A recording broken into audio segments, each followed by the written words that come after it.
Arch Manning has always carried the weight of his last name before he ever took a snap in college football. The Manning family legacy isn't just about playing quarterback, it's about redefining what the position means in the NFL. Peyton became the gold standard of preparation, precision, and leadership. Eli, though quieter in style, became the giant killer, twice knocking off Tom Brady's Patriots on the sport's biggest stage. So when Arch, the nephew of both legends and grandson of Archie Manning, first appeared on recruiting radars, the football world did what it always does with a familiar name. It built the myth before the reality could catch up. The hype around Arch was relentless. From his high school days in New Orleans at Isidore Newman, every snap he took was broadcast, dissected, and inflated. Recruiting outlets ranked him at the very top of his class, not solely because of his mechanics or stats, but because of what his name promised. He wasn't just a quarterback prospect, he was supposed to be the quarterback prospect, and when he committed to Texas, the narrative only swelled. Longhorns fans expected Peyton's brain and Eli's clutch body. Analysts branded him a can't miss. Every throw, every practice report, every scrimmage became a headline, but college football has a way of stripping away the hype. For Arch, the adjustment wasn't immediate dominance, but rather flashes of brilliance paired with glaring reminders that he is still a developing player. His 2024 season as a redshirt freshman at Texas highlighted both sides of the story. On the one hand, he had moments where he looked every bit the star, like his 223-yard, 5-touchdown performance against UTSA. His mobility was on display too, including a dazzling 67-yard touchdown run that sent social media into a frenzy. On the other hand, there were the struggles, like against Louisiana Monroe, where his stat line, 258 yards with 2 touchdowns and 2 interceptions, revealed the inconsistency and decision-making issues that plague young quarterbacks. The numbers from that first season paint a mixed picture. Manning completed 63 passes on 95 attempts for 969 yards, 9 touchdowns, and 2 interceptions. On the ground, he added 115 rushing yards and 4 rushing touchdowns. These are solid stats for a freshman thrust into limited action, but they're not generational. They're not drop everything. This is the next Peyton numbers. They're developmental stats. And yet, because his last name is Manning, every throw becomes magnified, every mistake a headline, every highlight a viral clip. Contrast that with Shedeur Sanders. The son of NFL legend Deion Sanders has lived under a different kind of microscope. Instead of being anointed as the chosen one before his career began, Shedeur had to fight skepticism every step of the way. Critics called him a system quarterback. At Jackson State, doubted his ability to transition to Power 5 football and dismissed him as a product of his father's influence. But what did Shedeur do? He walked into Colorado, one of the weakest programs in the Power 5, and turned it into a national story. His 2024 season at Colorado was remarkable. Shedeur completed 353 of 477 passes for 4,134 yards, 37 touchdowns, and just 10 interceptions.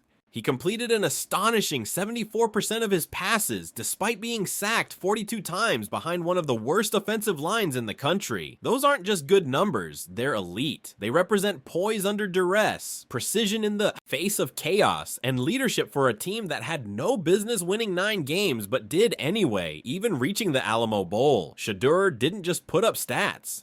He lifted an entire program out of irrelevance. And yet, when NFL chatter begins, who dominates the conversation? Arch Manning, not the quarterback with the gaudy numbers, proven leadership, and highlight reel against top-tier competition. Instead, the headlines go to the kid who has started just a handful of games because his name alone carries gravitational pull. This is where the conversation gets messy, especially in Cleveland. The Browns have reportedly been keeping a close eye on Arch Manning. GM Andrew Berry and owner Jimmy Haslam were spotted at his game, and suddenly the speculation ignited. Could Cleveland, a franchise still searching for stability under center, be positioning itself for Manning? On paper, it seems almost absurd. They already have Shedeur Sanders in the building, a player with an NFL-ready resume, polished mechanics, and the grit to survive hostile environments. He's the one who has taken the hits, made the throws, and won the games. But the allure of Arch Manning is intoxicating, and teams often chase the myth rather than the reality. Why? Because the NFL is as much about branding as it is about football. Drafting a Manning doesn't just give you a quarterback, it gives you instant national relevance, jersey sales, media buzz, and the hope of destiny fulfilled.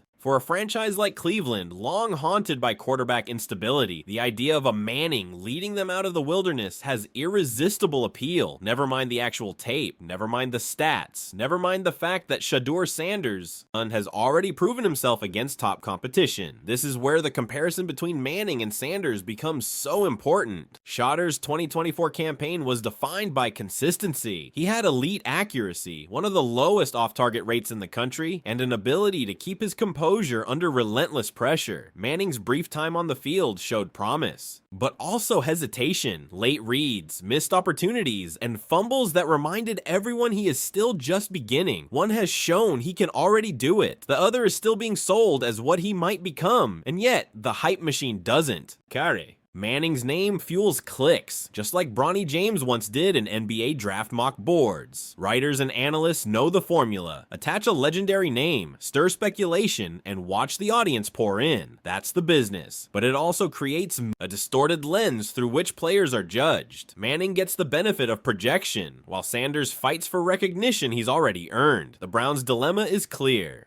Do they build around Sanders, the proven playmaker with production that rivals the best in college football? Or do they gamble on Manning, betting that his potential and pedigree will eventually align with the weight of his last name? This isn't just about numbers. It's about identity. Sanders represents the underdog, the grinder, the overlooked talent who forces his way into the conversation. Manning represents legacy, destiny, and the intoxicating idea of a savior quarterback who can restore a franchise's fortunes by sheer name recognition. Looking ahead, 2025 is the season that will define this debate. For Manning, it's about proving he can handle the weekly grind of the SEC.